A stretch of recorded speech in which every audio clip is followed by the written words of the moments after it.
has changed completely. I almost like look back at 2 to 3 years ago as the good old days. Yep. And I think that frankly, the game for revenue management needs to step up a little bit. I think that the number one thing is that all of our revenue managers are embedded into our client team. But I think that the thing that we've seen work the best for mid-sized PMCs is somebody who really is in the boat with the customer. And that doesn't mean that you're available all hours of the night or I need you on the phone in 5 minutes. It's thinking about the PMC as a system into itself with a few important parts. Welcome to RevLabs by PriceLabs.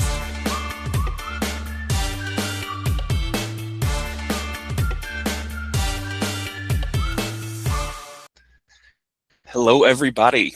Welcome back to another episode of RevLabs Pulse on RevLabs by PriceLabs, where we unpack what's happening in the STR market.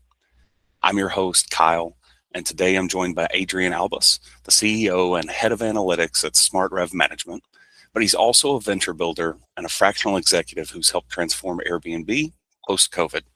So Adrian, welcome to the show.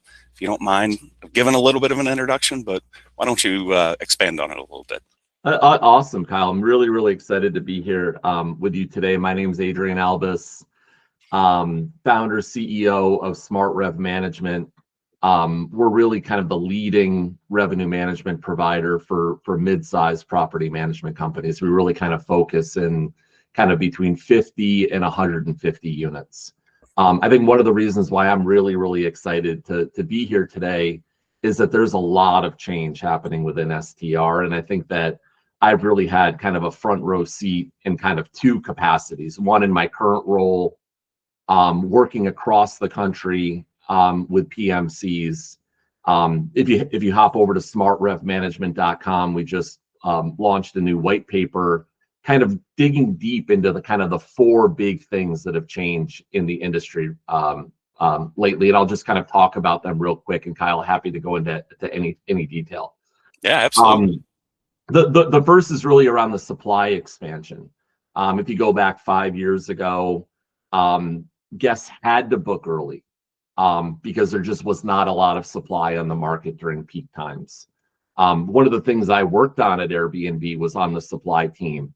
You know, really from the Airbnb perspective is very different than the PMC perspective. From the Airbnb perspective, not having a lot of supply is a bad thing. It's just like going into the grocery store and then not having eggs and not having milk. And then all of a sudden you think about maybe going to a different grocery store. So the first big factor is around supply. If it's Thanksgiving, if it's Christmas, 5 years ago, there may not have been properties that to your liking that you want to book. And now there's plenty of supply. Big implications for revenue management. Second thing is all around all-in pricing. So that's been a huge change going back to last April that has really kind of fundamentally changed how guests make decisions around what properties to book and putting a lot more on the listing part, which I'm happy to go over later. The third is really around the removal of split fee. PMCs now pay 100% of their guest acquisition costs, really positioning Airbnb much more as like a pure play OTA versus sort of having 1 foot in and 1 foot out, kind of like what they were before. And then the last thing, which I don't think that we've even seen the impact yet, is all around the cancellation fees. Yep. And I think that one thing that I talk to my clients about almost every day is really having a handle on the cancellations that are coming in, and really having revenue management do an in-depth study of how do we remarket, how do we reprice these properties as cancellations come in. So I think if you go out to SmartRev Management, there's a lot more detail in the white paper that I have up there. But really, I think that is kind of the jumping off point for 2026, just understanding how much has changed. And then looking at your revenue management and saying, like, how has your playbook evolved? How has your approach evolved? That not just kind of be in a defensive standpoint, but to actually look at these things from an offensive standpoint around growth, which I think is really crucial.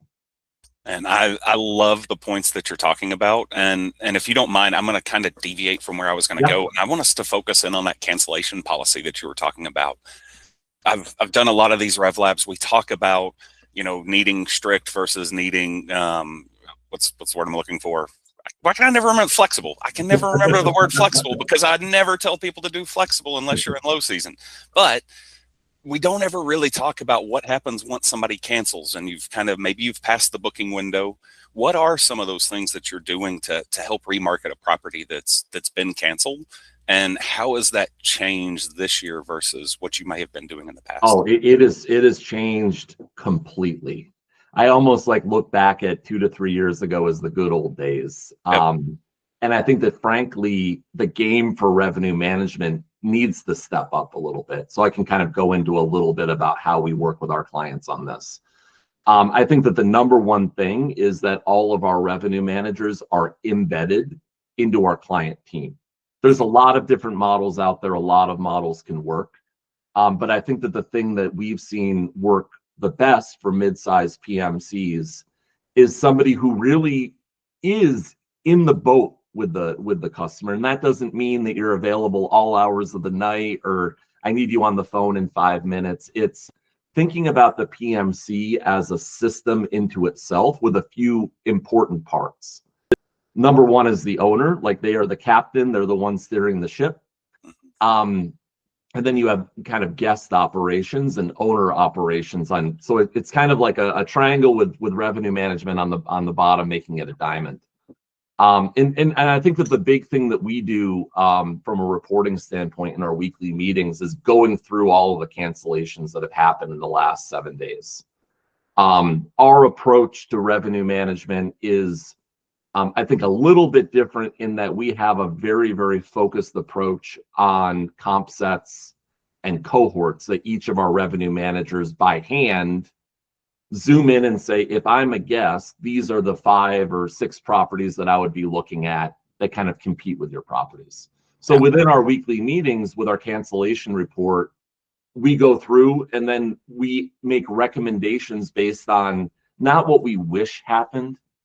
If you get a canceled 4th of July booking that was in the long window, that really stinks, but it's also the new normal. So the thing that we really do is we use data to say, not what we want to rebook at, why did the guest cancel it, to take a lot of the emotions out and say, just based on the data, here are the 5 or 6 properties that we're competing with, and this is what their price looks like right now. It gets a little bit easier if those listings are sold, and that gives us a little bit more bullishness to price. But I think at the end of the day, that revenue management's job is to kind of be a conduit for the strategy that PMC owners want. And I think that combination of data and then the surface of the weekly meeting gives revenue managers a real voice to kind of help advise PMCs around cancellations, which are just going to be a big, big theme this year. Yeah, absolutely. And with you talking about the PMCs that you work with, those 50 to 100 listing property management companies, those are the ones that are kind of underserved when it comes to hey, we're scaling, we're growing. Maybe they don't have the necessary employees that they need. So a lot of communication has to happen. We talked about the cancellation policy, and you also mentioned the split fee removals being big changes. All-in pricing's probably not as impactful to owners. That's more so us and how we operate. Mm-hmm. But in conversations with owners, and maybe you don't have these conversations specifically with the owners, but in those conversations, how would you go about talking about how the cancellation policy and how the fee policy changes have impacted what we need to do? And how would you set yourself up for success in the future with having those conversations and saying hey, we've got to be more flexible or else we're going to lose out, so to speak? It's a really, really great question. I think it's really fundamental to how revenue management needs to change for this new era. I think that the ethic that me and my team take is we really take more of we're almost small business consultants. That's not to say we're here to take over your PMC and write your strategy, but we come with a really, really strong point of view around what it takes to be successful in this new normal. So everything from when I'm prospecting with a new PMC. And I think our onboarding is really, really important here, where we're just very clear about what our process is, and kind of how we go about our business. Like the one line that I really like to use is it's strategy and it's not tactics. So I think about each week almost being its own unique animal in a way that's anchored in the weekly meeting that our revenue managers kind of facilitate with owners, with other members of the operations team as the owners want. And I think it's just being very, very clear about what our point of view is on the market. Like, I create a ton of content all the time on our LinkedIn page. If you're not following us, check us out at smartrevmanagement.com.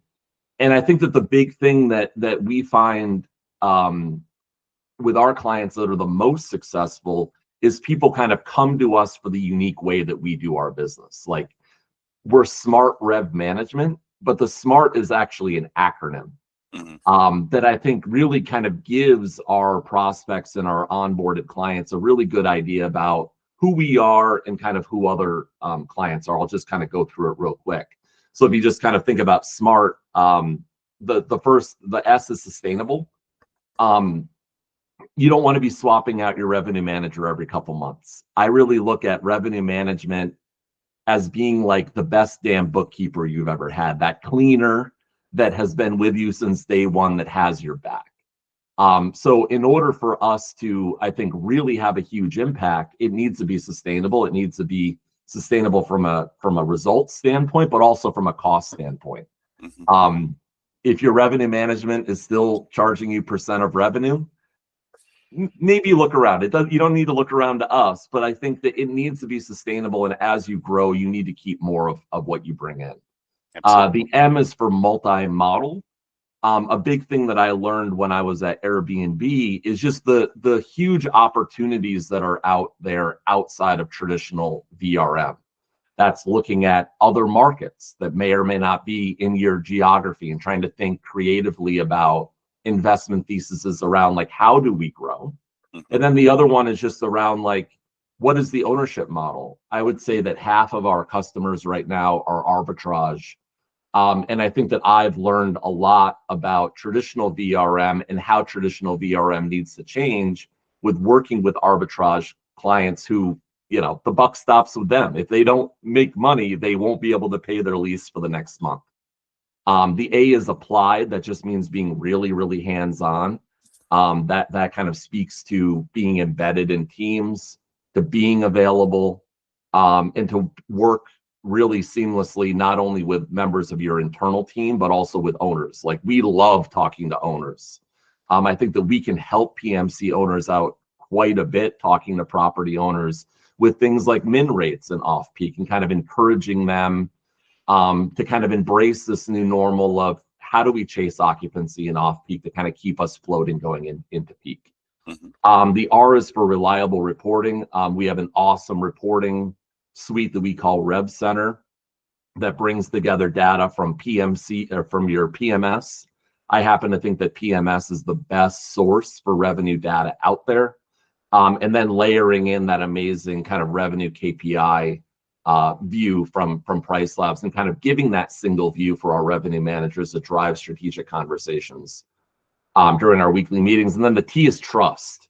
I think it all falls apart if you don't feel like your revenue manager and you vibe. And I think that during onboarding, we put a lot of work into making sure that we're matching our clients with the right temperament for revenue managers. Some people want somebody to be really engaged and out front. Other people want somebody more deferential. And again, there's many, many great ways to slice this pie. And it's just all about making sure that that revenue manager and our client have the trust to have these tough conversations that we've been talking about around cancellation, around tough owner conversations, around churn, around growth. And I think that really kind of rounds it out, I think, in a really helpful way.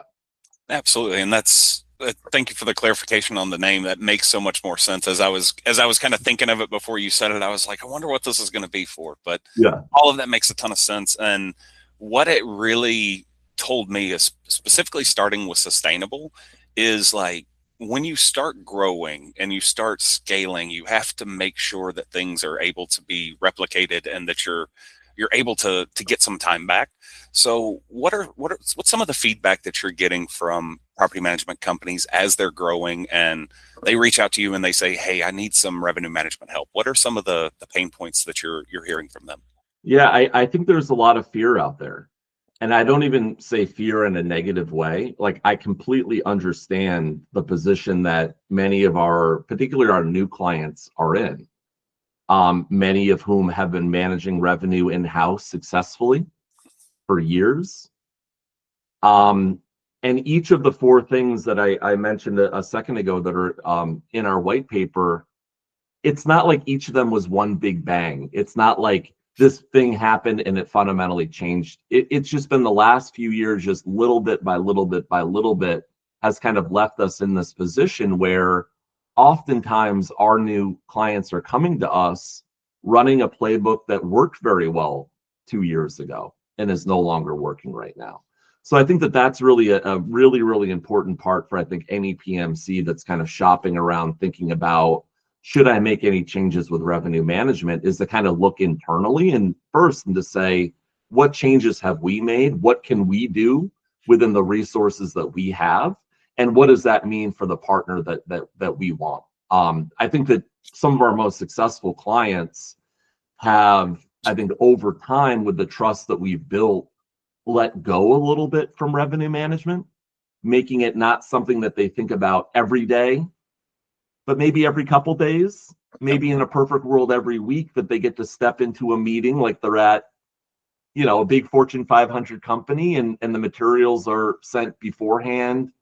The reporting is live and available on a website, and you don't need to make sure that, somebody updated a spreadsheet or maybe there's an error in the spreadsheet. And it's all about building trust so that PMC owners can do the thing that they do the best, which is looking for areas of growth and loving on their owners to the point where they not just don't churn, but they become a growth engine into themselves. And I think that anytime our clients consider entering a new market, we're really excited to help them with that analysis, because I think that one of the really, really tough things with being a revenue manager is trying to help a PMC owner grow in a new market when maybe their expectations from the market don't match maybe what the data says that it is. So I think that alignment piece is really, really important to say, from a revenue management perspective, this is what I think that the next 12 months could look like, and getting alignment around that.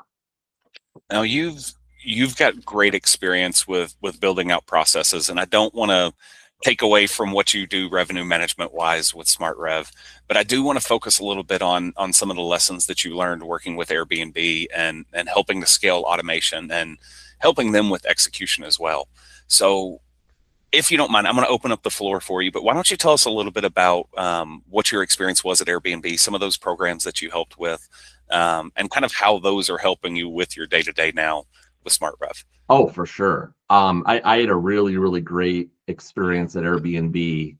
I'm a huge fan, even though to not bury the headline, the big reason why I left is I loved working with hosts. And across each of the projects that I worked on at Airbnb, I interacted with these amazing, I like to use the word entrepreneurs, these amazing entrepreneurs who really care about their business, take a ton of pride in what they're doing, and really are tough as nails, not only dealing with hospitality in general, which is a really difficult industry, but navigating all of these changes. I think that one of the projects that I look back on that was a huge moment for me was working with the Airbnb-friendly apartment building program. So a lot of people still don't know this, that the Airbnb has worked with several national multifamily apartment buildings, allowing residents to post their units on Airbnb. Some buildings say you can only do it for 30 days. Others have more liberal policies. But I think that was like a really big turning point for me, because I think that working at Airbnb, I kind of look at looked at this a lot through like the Brian Chesky view of there's this kind of persona of a host. Maybe it's a college student who's like saving up for that vacation, or maybe it's a grandma who's an empty nester that has a couple rooms. And I think that that works really nicely in marketing. But what I learned, especially working with hosts that are operating out of these new multifamily venues, is that they are all entrepreneurs and business owners that see an arbitrage opportunity. And I think that that got me really, really excited about transitioning into revenue management and working more and more with these people, because there is a bit of a disconnect between the brand of Airbnb and kind of what they aspire to be and how people are actually making money on the platform right now. And I think that it's really that persona that I started SmartRev Management for, that person who sees not just these things are changing, they're scary, but really view it as an opportunity and kind of take this test and learn mindset, not just in their core market, but just nationally, looking at partnerships, looking at other opportunities for arbitrage, looking at other opportunities for VRM, and kind of almost in real time designing like what that PMC owner of the future would be. So yeah, I'm really, really grateful and really lucky for my time there. It gave me a really awesome view of the industry. That's awesome. Now, switch it up a little bit. We're going to get back to the revenue management side. I want to hear a success story. So is there anybody that you've brought into the fold and started taking over their revenue management? Maybe they were getting close to quitting, or things just weren't working out for them. Any success stories that you've got? Oh yeah, I'll kind of say generally, and then I can talk more specifically. Yeah, I think that like there's kind of two major pain points right now that PMC owners have. The first one is just around transparency into results. There is so much data out there that I think that PMC owners are just getting buried right now. And the thing that we've done within our Rev Center dashboard product is make kind of that home base for PMC owners to look at revenue. And we kind of show three different types of revenue, and I think each of these kind of classifications of revenue have their purpose. The first is guest revenue, which is just total receipt minus tax. That just shows sort of in a perfect world where you have direct booking, this is the revenue potential of the property.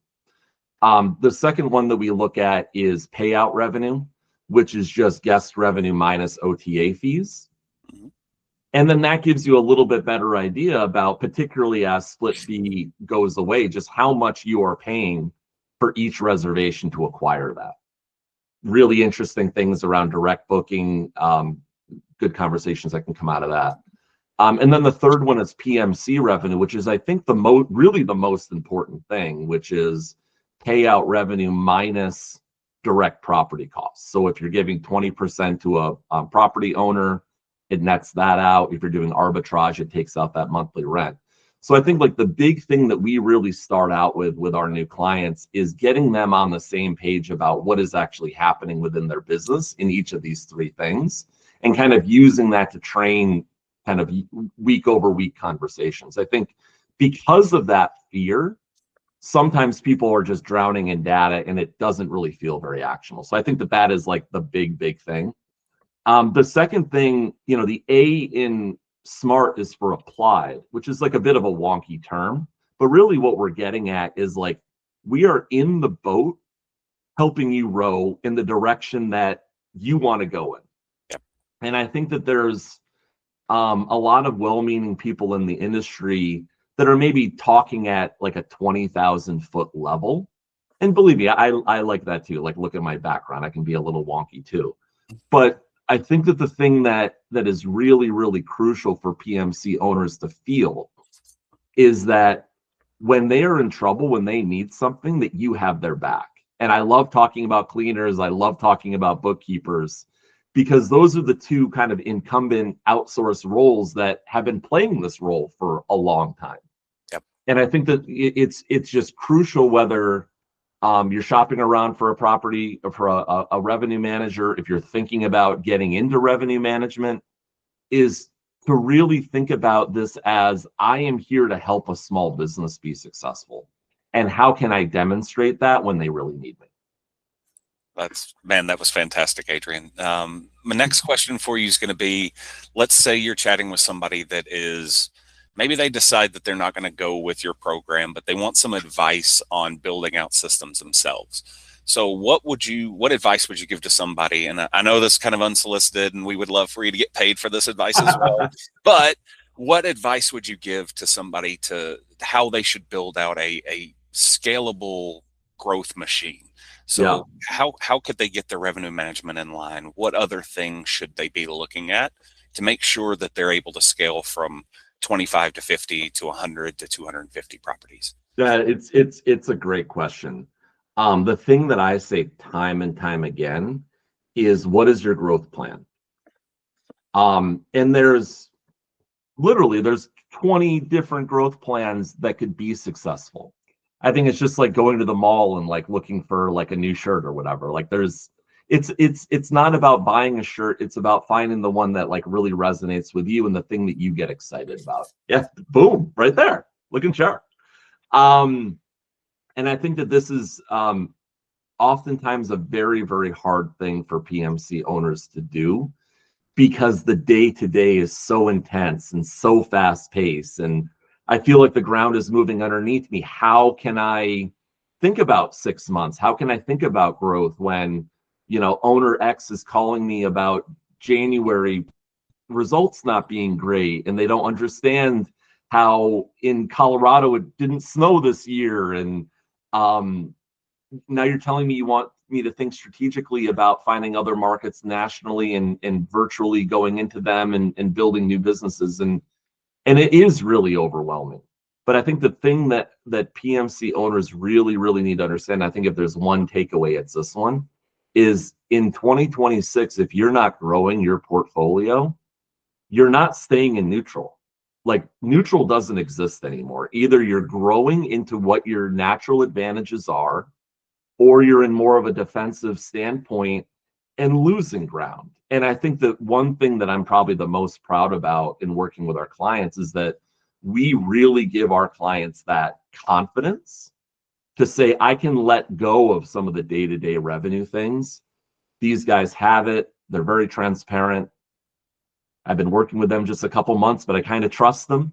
Yep. And I can spend more time on that. What does it look like in 3 months? What does it look like in 6 months? Maybe thinking ahead to Christmas. How does Christmas need to look different this year than last year? What have we learned? And I really, really encourage every PMC owner, whether you do revenue management in-house or you're working with another company, to not outsource that strategy. Revenue management can fit in and enable kind of anything you want to do. But what revenue management shouldn't be doing is determining your growth plan. I love that. I absolutely agree with you on that one. Now, I want to bring this back a little bit, and I want us to, again, kind of talk about to revenue leaders of the future. What is one thing that you would suggest to somebody today to take a look at with their revenue strategy? Yeah, I am such an advocate of comp sets. I sometimes use the word cohort, but I think that particularly for PMC owners that have managed properties over 3, 4, 5 years, it's extremely necessary to, on a regular basis, understand who you are competing with. And I think that bottoms up is the best way to do this. Oftentimes it's like, okay, I've been doing this for 5 years. I get it, Adrian. But you're not actually running a portfolio in my estimation. What the portfolio is just a summation of individual properties that all have their own dynamics. So one of the things that I get a little nervous about when I hear other revenue managers talk is talking about aggregating properties and trends across venues that are not the aperture that guests are actually searching on. Yep. If I'm going to go take my wife skiing I live in New Hampshire. If we're going to go skiing for the weekend and I have 2 small kids, is your house a good fit for that persona or not? Who is the persona that you're actually going with? Absolutely. And then I think a huge thing, and if you're not doing it already, I highly, highly recommend building those comps into PriceLabs at the property level and making sure that your revenue manager is comparing what your nightly rates are and your guest prices are across that comp set. Because at the end of the day, kind of going back to something we talked about at the beginning, many of these markets have a lot of supply. So it's not about, hey, it's February 10th, let's try to get a plus 50% long window June booking. Because there's a reality now that guest behavior is going to begin aligning around the new rules around cancellation.